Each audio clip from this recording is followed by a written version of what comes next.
എൻ്റെ പിതാവ് വളരെയേറെ പരീക്ഷീണനായി. ഈ ക്രൂരമായ മർദ്ദനം ഏറ്റ് എൻ്റെ പിതാവ് പരീക്ഷീണനായി. അത് കഴിഞ്ഞ് തനിക്ക് ആരോഗ്യപരമായ പ്രശ്നങ്ങൾ നേരിട്ടു. അങ്ങനെ തുടർന്നാണ് എൻ്റെ പിതാവ് ഇവിടെ നിന്ന് കർത്തൃസന്നിധിയിലേക്ക് മാറ്റപ്പെടുന്നത്. ഞങ്ങൾ വൈകുന്നേരം ഒരുമിച്ചിരുന്ന് ആഹാരം കഴിക്കാൻ ഇരിക്കുമ്പോൾ കഞ്ഞിയാണ്, കട്ടിയുള്ളത് കഴിക്കാൻ വയ്യ.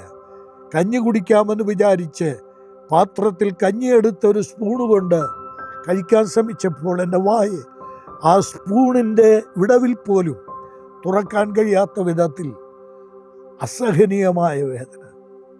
ഏറ്റവും ഒടുവിൽ ഒരു പപ്പടം കഴിക്കാമെന്ന് വിചാരിച്ച് ഒരു പപ്പടം എടുത്ത് കടിക്കാൻ നോക്കിയപ്പോൾ ഈ കന്നത്ത് ഏറ്റ പ്രഹരം നിമിത്തം അതിവേദന കൊണ്ട് എനിക്ക് അതുപോലും കടിക്കാൻ സാധിച്ചില്ല. ഞാൻ ദൈവത്തിന് സ്തോത്രം ചെയ്യുകയാണ്. ഇന്നും ഞാൻ അതിൻ്റെ പാർശ്വഫലങ്ങളൊക്കെ അനുഭവിച്ചു കൊണ്ടിരിക്കുകയാണ്. ആരോടും അതൊന്നും വ്യക്തമാക്കാതെ ഞാൻ കർത്താവിനോട് മാത്രം പറഞ്ഞ് അതൊക്കെ സഹിച്ച് ഞാൻ മുന്നോട്ട് പോവുകയാണ്. ഞാൻ എൻ്റെ വേദന പറഞ്ഞ് ആരുടെയെങ്കിലും സഹതാപം പിടിച്ചു പറ്റാനല്ല ആഗ്രഹിച്ചത്. തിരുനാമം നിമിത്തം ഉപദ്രവം സഹിക്കുവാൻ ഉള്ള മഹാഭാഗ്യം. ഇത് ഒരു സംഭവം ഇങ്ങനെയുള്ള അനുഗ്രഹീതമായ അനുഭവത്തിലേക്ക് സ്വർഗത്തിലെ ദൈവം എന്നെ നടത്തി.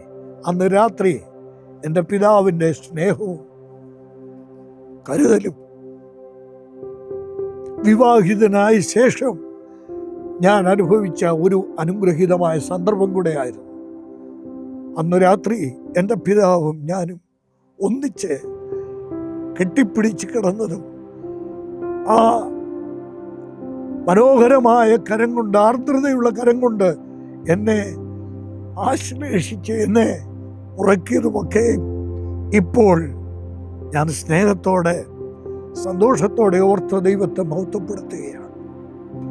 അങ്ങനെ സ്നേഹനിധിയായ വത്സലനായ ഒരു പിതാവിനെ എനിക്ക് തന്ന, അതിലേറെ സ്വർഗസ്ഥനായ പിതാവിൻ്റെ ഏറ്റവും സ്നേഹമുള്ള മകനായി ഈ ഭൂമിയിൽ ജീവിച്ച് അന്ത്യശ്വാസം വരെ സുവിശേഷത്തിനു വേണ്ടി നിലകൊണ്ട ഭക്തനായ എൻ്റെ പിതാവിൻ്റെ ധന്യമായ സ്മരണയ്ക്ക് മുമ്പിൽ ഞാൻ ദൈവത്തിന് സ്തോത്രം ചെയ്യാൻ കൂടെ ഈ അവസരം വിനിയോഗിക്കുകയാണ്.